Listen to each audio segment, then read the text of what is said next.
Welcome in Line by Line. Today, with Rogério Marques,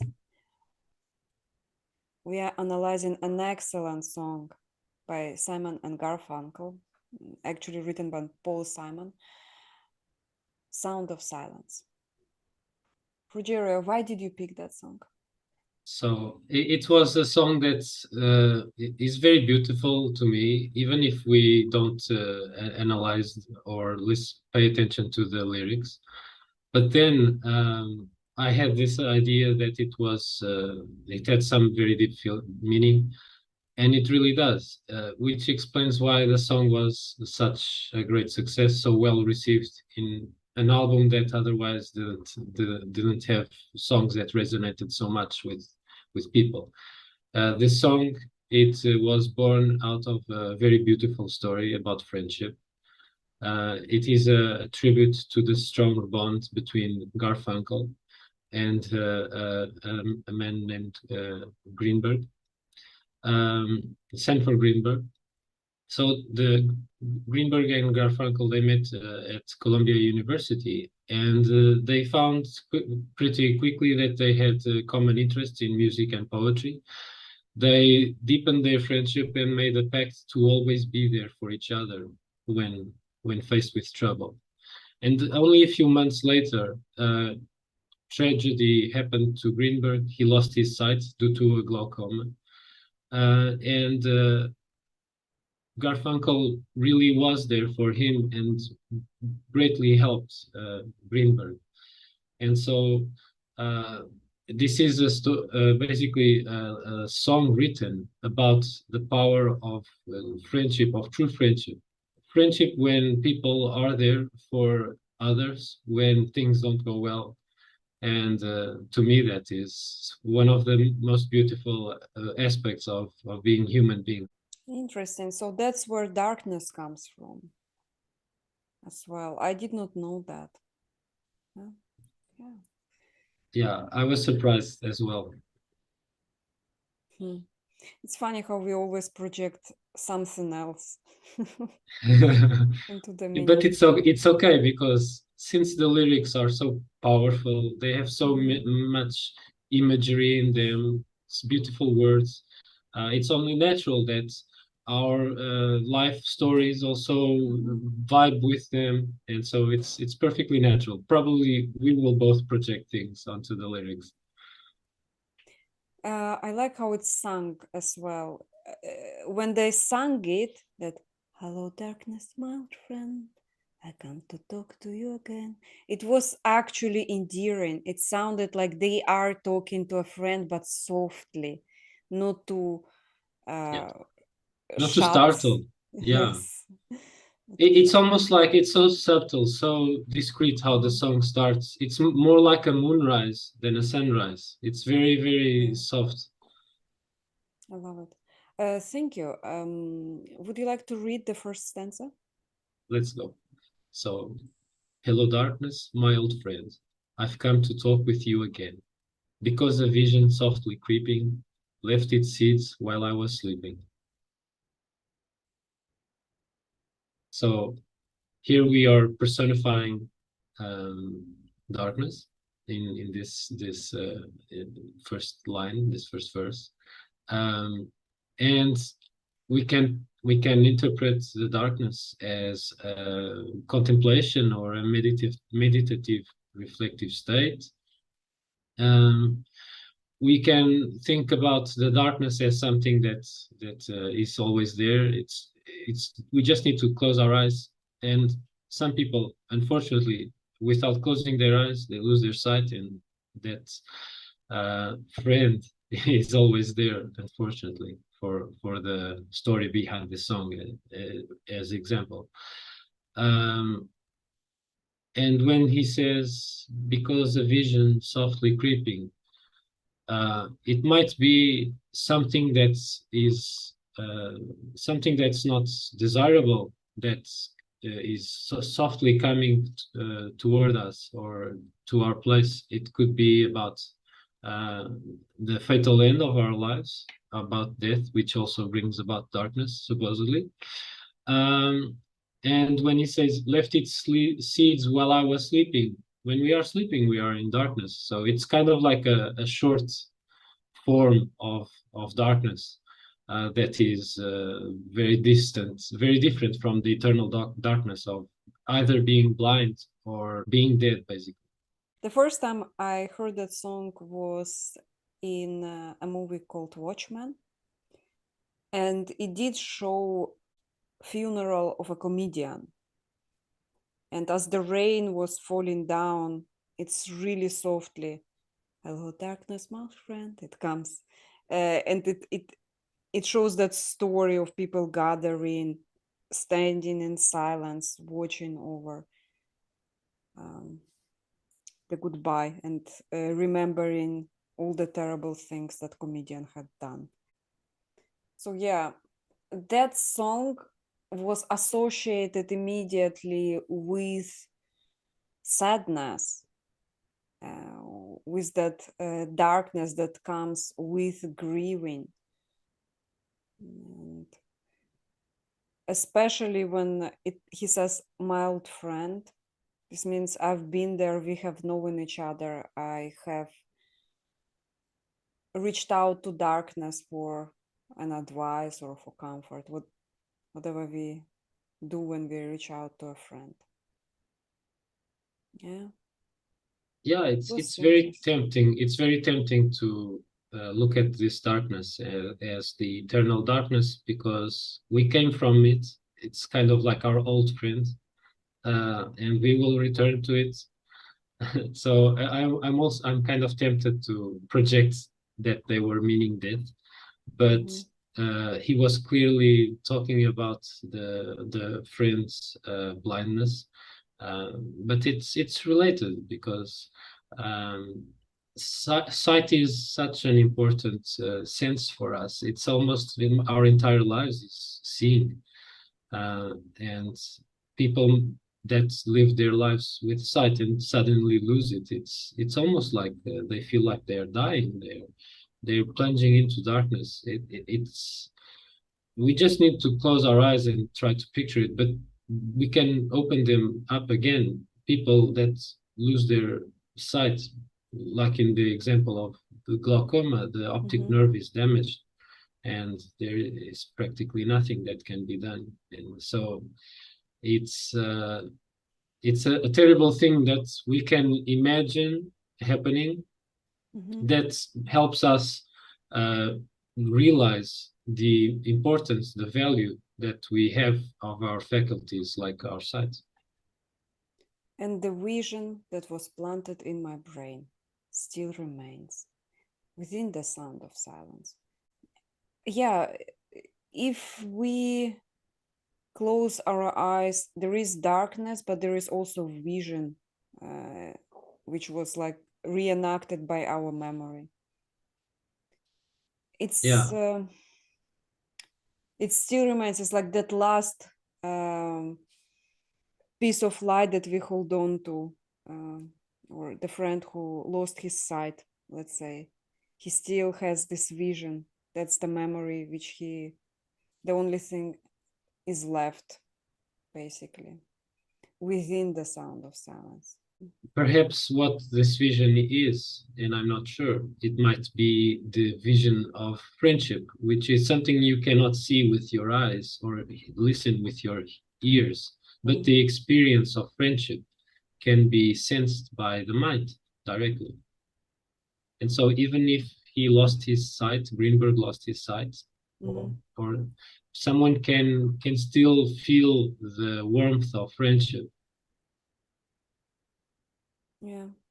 There was this story about blind boy in the school in like in the school. He was not in my class, but there was a kid who lost his sight due to an accident, not glaucoma, but there was an accident and he lost his sight. He could not see. And the school was like, okay, obviously we are not equipped. He has to be driven to a city, to a school for kids with special needs. And his friends said no, we will help him to finish the class.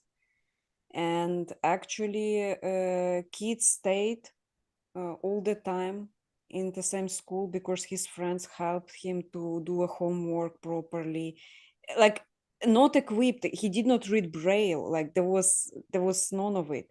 They were describing, because he could remember, they were describing him what things look like, and they helped him to write, and he did pass the exams and everything. Yeah, uh, in a sense, these classmates were like his eyes. yeah. If someone loses their sight, in contrast with someone that was born without sight, they still grasp at what they remember the world looking like, and so they can use the friends' descriptions quite easily, I think. And so this really helped, probably helped Greenberg when Garfunkel helped him as well.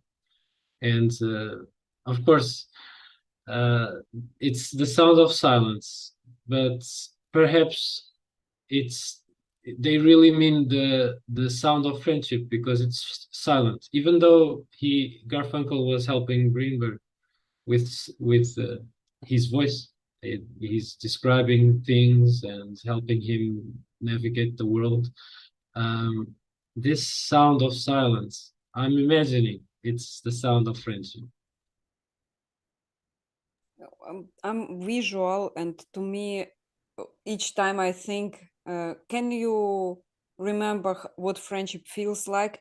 And I don't remember what it feels like, but I can play out in my brain that little flashback film of moments, and they're visual, like as if I'm looking it from the outside of us spending time together with friends and things. But it's not really felt, not really heard. It's like a little movie, just like Yeah. played. Or kind of like the feeling when someone does something for you selflessly. Don't you get kind of like a sweet feeling, uh, as if you're eating a piece of cake Mhm. for the very first time or something like that? A very sweet feeling. It's comparable to the feeling when people listen to these sounds that are like whispers. I'm not remembering the name of them. Uh, that people listen to them and they get their hairs to stand or something like that, because it sounds so pleasant. And I think when we are the receivers, and also when we are the givers of a gesture of kindness, this gesture, it produces a sweet feeling in ourselves. Hmm. It's strange because I can't recreate maybe maybe something different about me. When I'm thinking back on friendship, mm, I can't feel whatever I felt back then in the moment. I can just see the little reenactment and then, oh, I looked happy there. I can see, but I don't feel the same. The like I cannot generate the same feeling as back in the moment of, let's say, spending time with best friend. Mm. Which is strange. When a feeling comes to you that is very rare, try Sadness. to, yeah, or sadness, or this sweet feeling of kindness or friendship, try to pause a little bit and focus your attention inside to Mm. realize what's going on inside you. Basically, practicing mindfulness about the emotions that is coming. It will help you get like a comparison about what really is friendship and kindness. And Mhm. in your future, when you're facing adversity, you can much more easily grasp at that kindness and that friendship. It will give you strength, basically. So in the past, I practiced. remembering things. Like I would come to a mirror as a child, look in the mirror and like, I'm here, I'm now, I'm a child. I don't remember what it felt like, but instead of trying to remember what I looked like when I was a child, if I were to practice what it feels like to be a child, I would be able to remember what it felt like. So it is actually practice. Perhaps next time I feel kindness and spend time with a friend, instead of trying to remember that moment visually, I should try to remember that moment, what it feels like, Yeah, maybe. emotionally. Oh, Yeah. that To actually a good advice, Rogério. I to did not remember the do that. sound of silence. Oh. It's like silent helps you to remember things or also to memorize it somehow. It's probably way easier to get an imprint of our emotional state if our Mhm. mind is still and calm when our emotions are manifesting themselves. If we are thinking a million things while we are experiencing friendship and kindness, we probably, for one thing, won't be savoring the moment and the emotion as intensely, and since we are not savoring it so intensely, it will be much more difficult to recall in the future. So I got this advice yesterday from a friend who I Mm. was also collaborating with, also on a podcast, and I thought it was so beautiful, and it really makes a lot of sense. It matches a lot of what people aim for when they speak about mindfulness. So I couldn't help but remember this piece of advice. Also interesting about the songs and song lyrics. So it combined visual memory with the music and also the poetry of the song lyrics.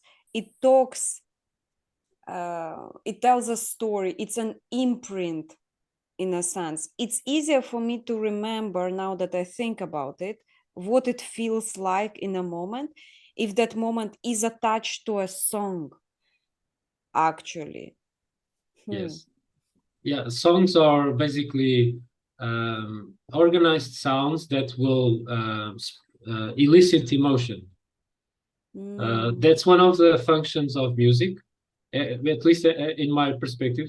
I've studied music very, very superficially, but I read about it, and music is used in films to elicit emotions in the scenes. Whereas if there was only silence there, people wouldn't know what emotion to attach to the scene, and so the music makes it very clear.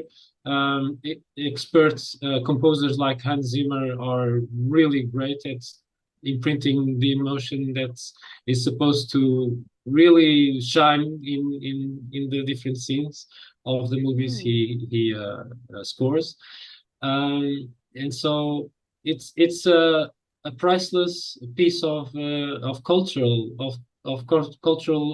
treasure that we have, music. In restless dreams, I walked alone, narrow streets of cobblestone, neath the halo of a street lamp. I turned my collar to the cold and damp, when my eyes were stabbed by the flash of a neon light that split the night and touched the sound of silence. Wow. So it is really obvious that Paul Simon was really he loved poetry. Mm. It shows here that he probably read so much poetry and studied so much poetry before getting to this point, and um, paying a tribute to this story of friendship with this song, because these verses are awesome. They are so beautiful, even without the music and all, just reading them. So in restless dreams, it makes me think about nightmares or anxiety when we when we are sleeping poorly. In restless dreams, I walked alone. So I walked alone. I wasn't getting the warmth of friendship. Narrow streets of cobblestone. So these narrow streets are kind of like a tunnel. Cobblestone is a very rough uh, street to walk through. So it might be expressing the roughness of life and being in a single street without much freedom. Um, Neath the hollow of a street lamp, um, I turned my collar to the cold and damp when my eyes were stabbed by the flash of a neon light. So instead of friendship, we get another thing that hurts our senses, hurts our mind even. It's instead of being a subtle feeling or a subtle sensation, it burns the eyes basically. Perhaps a poetic way to represent what happened to Greenberg's site. Mm. I was thinking about that nightmare where he's trapped all alone, and narrowness of the streets. Basically, there is not much movement, not much freedom. It's just compressing me. Yeah, Coldness of cobblestone. And also stone is the thing, if you fall, like to me, it was the first time I really hate to walk on a stone, because if I fall down, it hurts the most.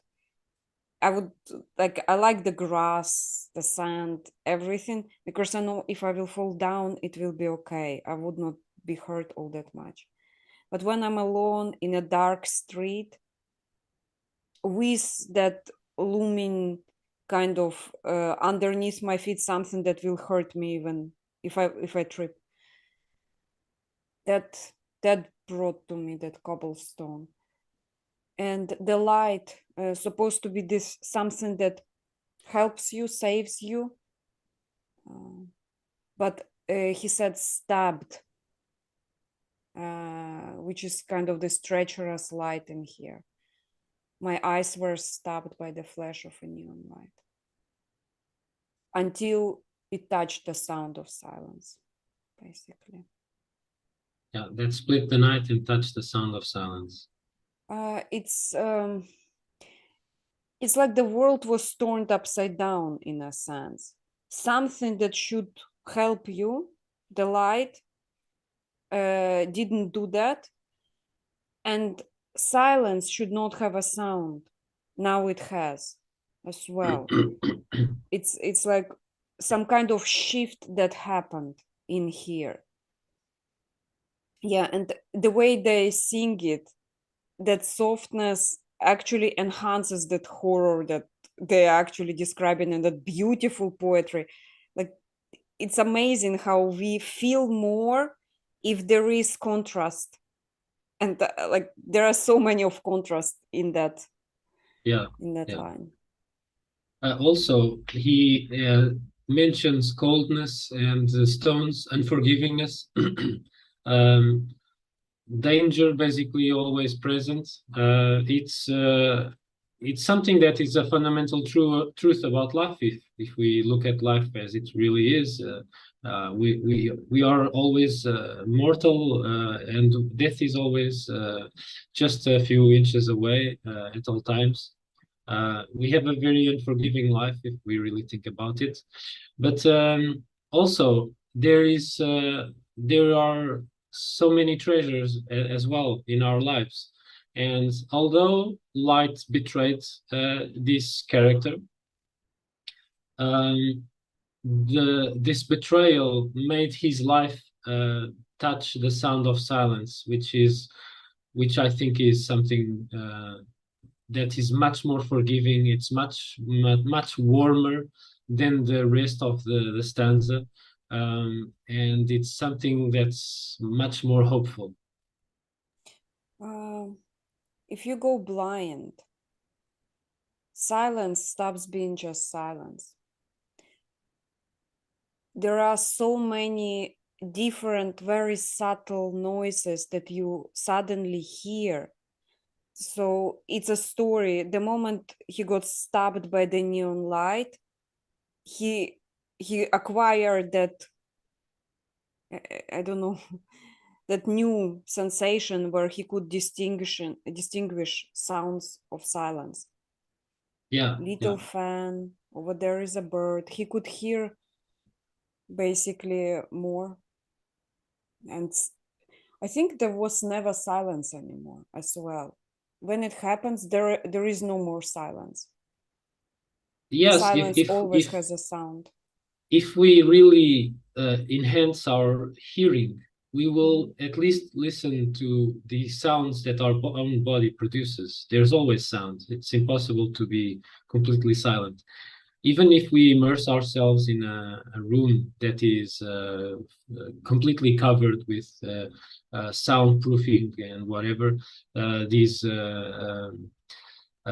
chambers, these sensory deprivation, yeah, sensory deprivation chambers, it will bring the attention to our own self, basically. There will always be something. And so that is the sound of silence, probably, as well. Maybe he was he was thinking about how hearing in a blind person, a person turned blind, becomes overcharged. It becomes much more sensitive, much more powerful. And in the naked light I saw 10,000 people, maybe more. People talking without speaking. People hearing without listening. People writing songs that voices never share. No one dared disturb the sound of silence. This gives a lot of food for thought. It's also, to me, it looks like a social commentary as well, because people say so much and they express so much, and they even shout at society as well, and project so many ideas into society, and works of literature, music, whatever. And these works, they are, most of them, they won't stand the test of time. 2000 years from now, I believe people will still talk about this song. It's in the National Library of Congress in the United States. It's preserved, it's valid, treasured right now. And so much cultural creation from now, it won't be remembered a few millennia from now, not a chance. And that's because these, most of the things that people produce and express and work, they are not expressed to touch the human soul. They are just made to make a few bucks, basically. Most of it, or either that, or they aren't made with a lot of excellency in the craft. Here, clearly, we see Simon and Garfunkel practicing excellence in their craft, and they are also touching the human soul, basically. That's why this song, to me, it's timeless. It will be for the ages. If nothing terrible happens to the Library of Congress of the United States, it will be remembered for centuries or millennia to come. And that's why I think it's a commentary on the senselessness and the irrelevancy of most of the chatter that we're swimming in our society. Yeah. I read into it isolation. People do not connect with each other. I think it kind of brings the vision of today somehow. People all isolated in their kind of little echo chambers. And no one disturbs the sound of silence. And silence is here and now, but they are like all inside their heads. And to reach out to another person, to speak, no one dares. There is a song inside, but that song never shared. with another person. Everything stays kind of inside because no one dares to actually connect somehow. It's sad because especially that song is through the eyes of friendship somehow. No one dares to reach out. Like that's what I see here. Yeah, here I think that even we can interpret the sound of silence as the need for connection, the need for kindness, and the need for friendship. It's a need, an unmet need. And if it's left undisturbed, because people are busy talking without speaking, hearing without listening, they just going about their business and being a bystander that doesn't extend a helping hand, doesn't that they don't help people in someone in need. That just brings about uh, absolute silence in regards to the dimension of friendship, kindness, of love, even of this, the true purity of the most positive things about us humans. Yeah. But that even one line, people writing songs that voices never share.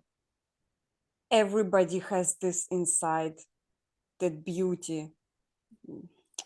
They keep writing songs. It's like for a musician to hear that, it's actually especially painful. Yeah, there's an aspect about the story behind the song that I didn't I failed to mention in the beginning that I think it's good to mention now. Which was Garfunkel really helped Greenberg during with this blindness that he suffered, and Greenberg helped Garfunkel and Simon Beck when they wanted to put these lyrics into a song and publish their album. Greenberg helped them financially. Oh, So this song here, it finance. exists only because one person helped a friend that became blind, and then that friend that became blind helped back, making this song a reality. That song is amazing. Yeah, Just like, possibly Simon had wrote this song for quite a bit before the album was made. They read it to Greenberg. He was moved, possibly even moved to tears. And he wanted to help back. He wanted to retribute the kindness that he receives, and so we basically are enjoying the fruits of a beautiful friendship here in this song. also the way Paul Simon understood what's going on and that poetic expression. I always love musicians and poets because of their high empathy and the ability to understand. It's just Yeah, the lyrical poets basically of our times. And it's a great responsibility if you think about it. People that write about human emotions, they can it's a double-edged sword. They can either project degrading ideas about humanity, human emotions, and we see that with songs that glorify neediness and helplessness. They paint the human existence as we being weaklings, and they foster this idea that we are weak and we will remain weak. And this idea about narcissistic feelings of this distorted vision of love that many times is expressed in song. That's very unfortunate. It's not something of our times. This is something that has been criticized from many centuries and millennia in the past as well. lyrical poets in ancient times also. Many times they wrote in a degrading way about human emotions, but there were always rays of hope. There were always these people that looked beyond the deceptions and veil of lies and wrote truthfully about the most beautiful aspects of human existence. And I believe that we are seeing this with this song.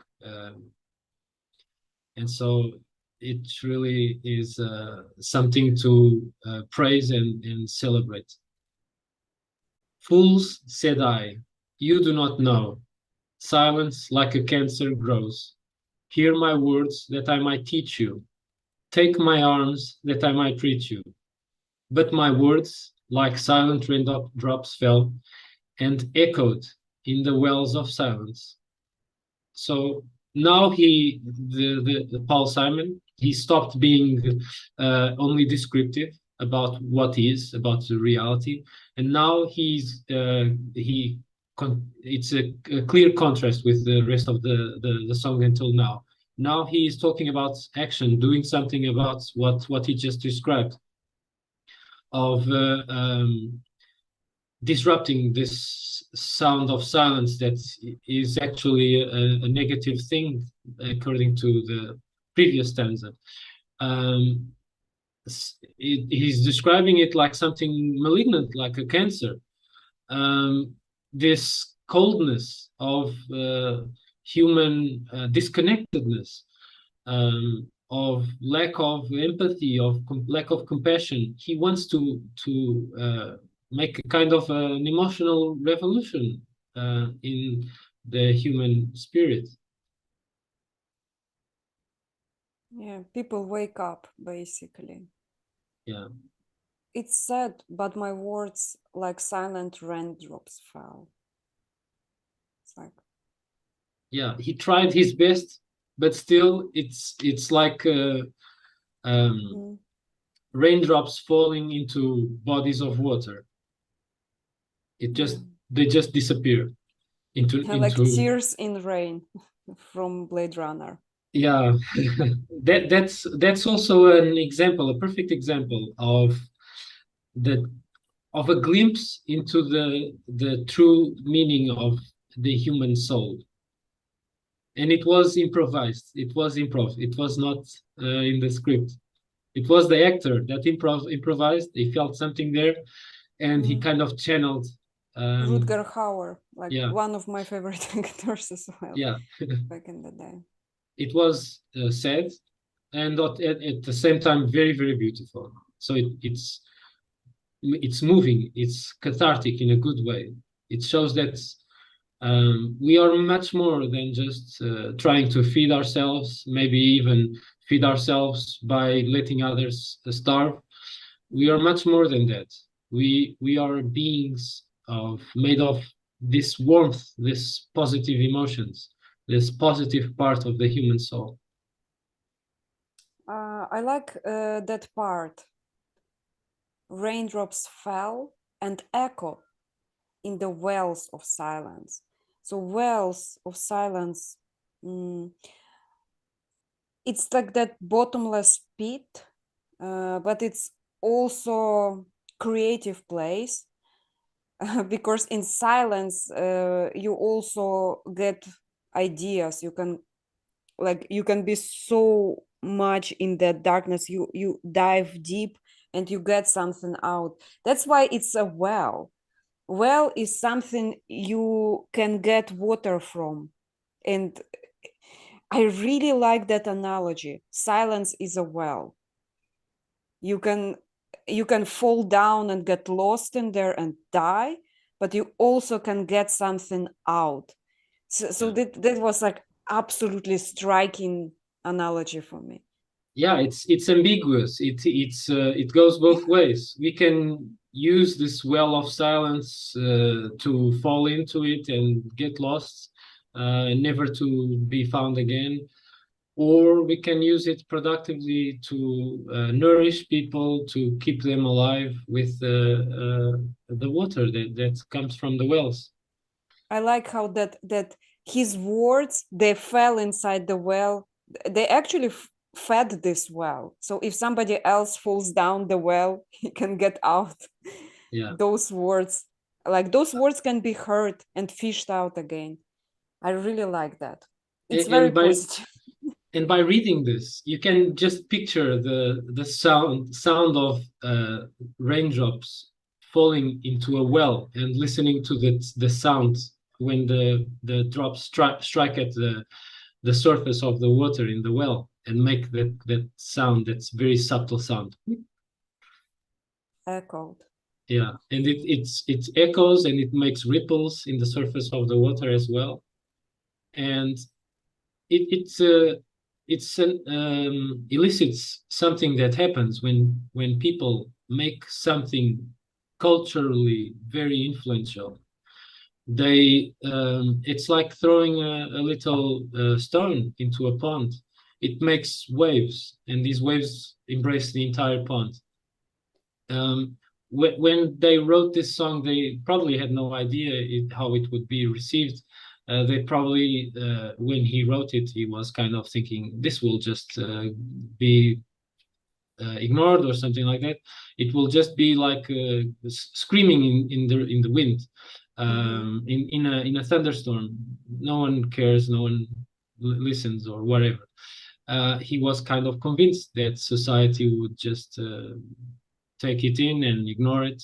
And to much surprise, people really love this. And so it wasn't quite as his words falling like silent raindrops and kind of merging with the water and being forgotten. Probably it will make ripples in our culture for many years to come. I still stuck on the idea of well.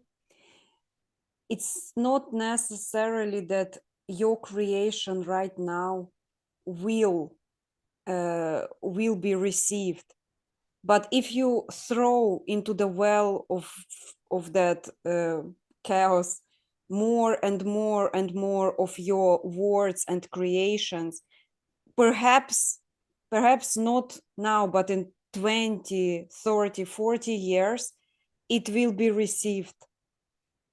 For all my musicians and poets and writers and artists and painters, everybody who keeps giving to this well and receiving only silence back, keep doing it. It Yeah. will be received. Maybe not as Perhaps fast as that song, but perhaps the well is very deep, and so the raindrop that they dropped into the well will take 20 years to reach the bottom. It's a very deep well, but it will reach it. It's the unknown about this well. We don't know where the surface of the water is. We don't know how deep the well is, how dry the well is. But it will get there eventually. Someone will be touched, even just a single person might be touched by the um, alchemizing message. emotion. Yeah, by the message.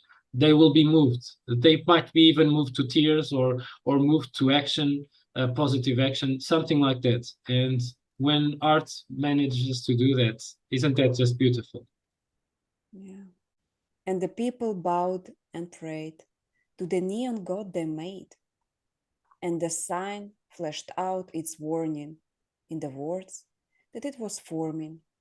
And the sign said, "The words of the prophets are written on the subway walls and tenement halls and whispered in the sounds of silence."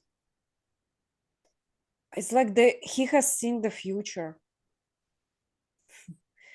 People To pray to this neon light, which is like there, like shining in the face.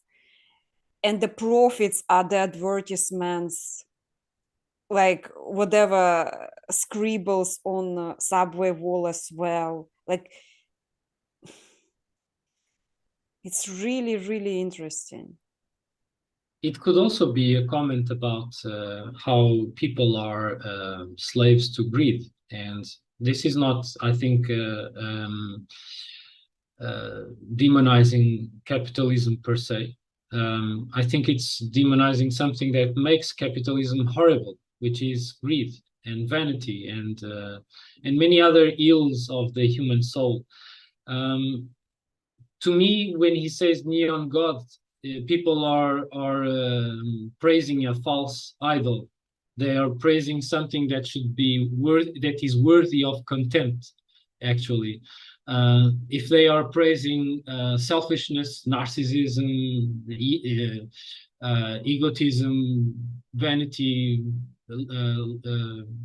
pride, and greed, and whatnot, even sloth, people will degrade themselves. They will deform themselves. Their souls will be, although they are might be made of gold or silver, they will be covered in um, grime, and it won't. They won't realize how valuable their selves are while they are pursuing the material gold, the stuff, that no one will take with them when they're gone from this life.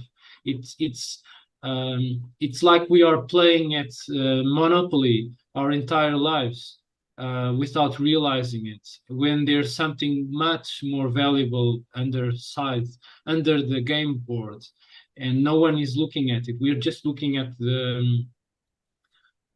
these false idols. We're losing ourselves.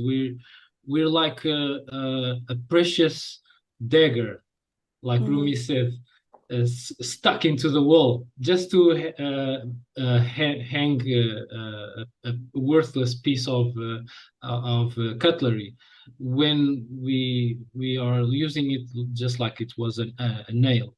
We could just use a nail instead, and use this priceless thing much better. And Yeah. so, yeah, I think it's a very powerful social commentary, and a very powerful call for any human being to look into themselves, to look where the true value is, perhaps find what is called by God. I'm also saddened by the fact that there are so many people who occupy their entire day creating things that will be bought and thrown away. And it's just like consumerism is a plague in a sense. It's littering the entire planet, and it's wasting time of a lot of people.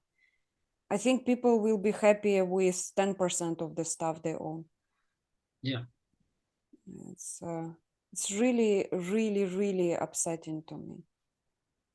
If people have more awareness of what they are doing, of what's going on, they will realize that a huge part of what they are buying is going straight to the landfill in a very short amount of time, Mm-hmm. which means that they are overvaluing the valueless things, while they are ignoring their deep and profound value within their true selves. Yeah. Moments are valuable. They're easily gone. Yeah, and they're gone, and they won't come back exactly like they were. They are precious. They are rare, much more rare than any precious metal or mineral or piece of technology or whatever in the world. I had this poem called Glass Figurine, where I actually argued that a glass figurine is more precious than a diamond ring because of the fragility, and because it's one unique thing that can never be restored if it's broken. And it's like beautiful moments of life that we Yeah, can never get back. They're priceless, actually. And people valuing stupid things like that will end up absolutely valueless in the land. yeah. There's this phrase. that it's from if I may cite Confucius, it's relevant. He says, better to have a flawless stone than to have a flawed gem. And your figurine, your glass figurine, if it's excellently made, if it really is flawless, without a flaw, it really does make a case for it being more valued than a stupid diamond that is the same as any other diamond. Whereas your figurine, it's probably is a limited edition to one unit in the world. It's If it only really is, one in the world, and it has flaws. Maybe like one horn of a little dragon is shorter than the other, and the wings, because it's a handmade glass figurine, the wings are not exactly the same. Something is different. To me, it's flawless. yeah. And yeah, it's flawless to me. The value of it is in my own eyes. It's like I would pay precious stones to get it back, let's say. Yeah. And you Well, lost it. You lost it, or it was broken. What was it? I don't know what's happened to it. It's a Schrodinger's glass figurine. It's in a house that is in a very bombed area. Oh, okay, okay. Rogerio, would you like to summarize the song for us today? Okay, so to me, this is one of the most touching songs that I've analyzed about a precious part of being human, of human experience, of the most prized and most treasured things about our lives, of the most beautiful things that we can experience in our lives, which is friendship without conditions, unconditional friendship or unconditional love, in the sense of being about showering kindness and compassion to someone else that is next to us and that needs it. It truly, to me, it inspires me to think about what I am. How can I become better? How can I become a better human being? How can I become better at being human? Because this song just gives us an awesome example. And also, it shows that probably most of us, we are overvaluing things that are worthless, and we should pay much more attention. We should question what are we valuing? Is what we are valuing really valuable? Isn't there something less obvious and less visible that our sight and our other senses might not pick up, but these things are even more real than what our senses can see? And being more real, these things like compassion, love, kindness, friendship, they are way more valuable than whatever physical things we can think about in the supposedly real world.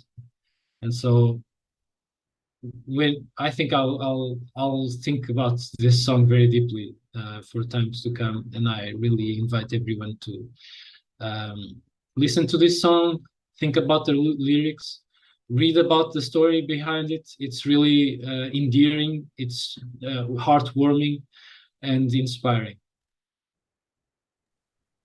Thank you so much. There is also valuable resource that sponsored our podcast today, Free Time. People, please use it wisely and remember how precious it is. Free time consists of moments in life. Please check out Rogerio's blog and his really, really insightful articles. Follow him on Twitter. And see you in next Line by Line. Bye.